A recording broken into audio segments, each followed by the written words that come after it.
Assalamualaikum warahmatullahi wabarakatuh dan salam sejahtera. Bertemu kita kembali ke SK Studio, yang mana pada hari ini kita akan membincangkan berkenaan dengan satu kajian yang telah dilakukan oleh UNESCO, merupakan United Nations Educational, Scientific and Cultural Organization, yang mana telah menerbitkan satu kajian yang bertajuk Education in Post-COVID World, 9 Ideas for Public Action. Jom kita telusuri bahagian yang pertama, iaitu the introduction ataupun pengenalan terhadap kajian ini. Baik, yang digariskan dekat sini yang penting adalah Future of Education Learning Become Initiative with the aim of rethinking education and reimagining how knowledge and learning can be shaped future humanity and the planet. Itu adalah purpose. Berlakunya beberapa uncertainty, complexity and fragility, berlaku perkara yang berada di luar normal kebiasaan kita. Misalnya ialah pandemik COVID-19. Okay? Global health pandemic will remind us that dramatic changes can occur more suddenly and more unexpectedly than anyone expect. With the sense that the future is now and the ideas how to we respond to COVID-19 and macam mana kita menangani pendidikan pada masa sekarang ataupun selepas pasca COVID-19.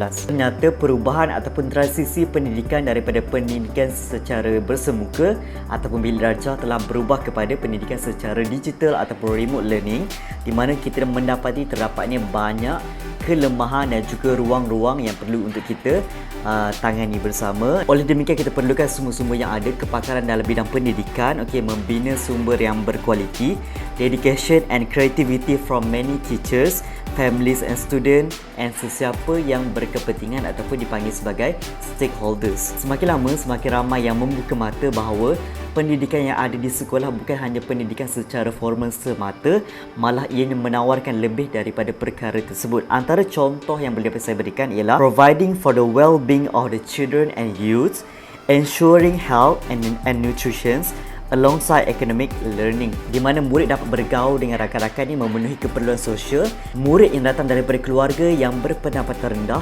dapat sumber-sumber pemakanan yang sihat dan bernutrisi. Dapat perbezaan di antara suasana di sekolah dan juga suasana di rumah, di mana suasana di sekolah lebih bersistem, mempunyai bahan-bahan pengajaran, mempunyai infrastruktur yang baik dan juga mempunyai sistem yang telah diatur.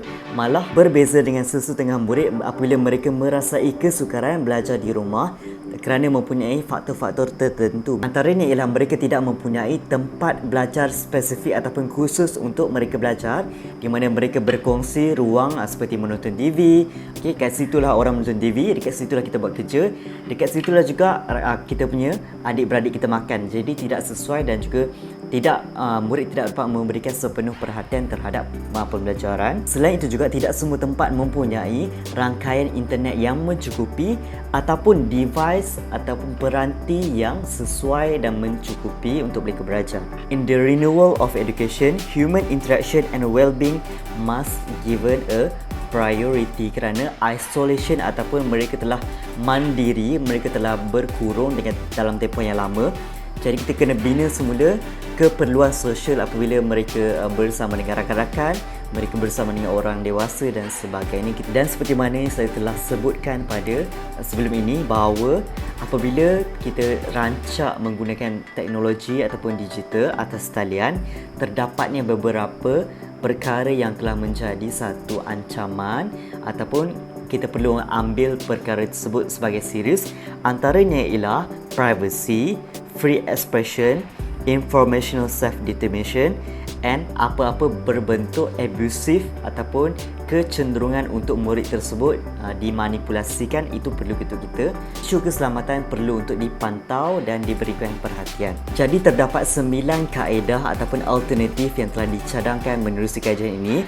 Kita akan bincangkan satu demi satu. Ini adalah berdasarkan hasil kajian, hasil dapatan yang mereka telah lakukan menerusi debat, menerusi engagement with the government, authorities, professional and also researchers, teachers as well, ataupun bersama dengan murid itu sendiri. Kita akan bincangkan dengan lebih lanjut pada video yang akan datang. Sekian, terima kasih. Assalamualaikum. Bye.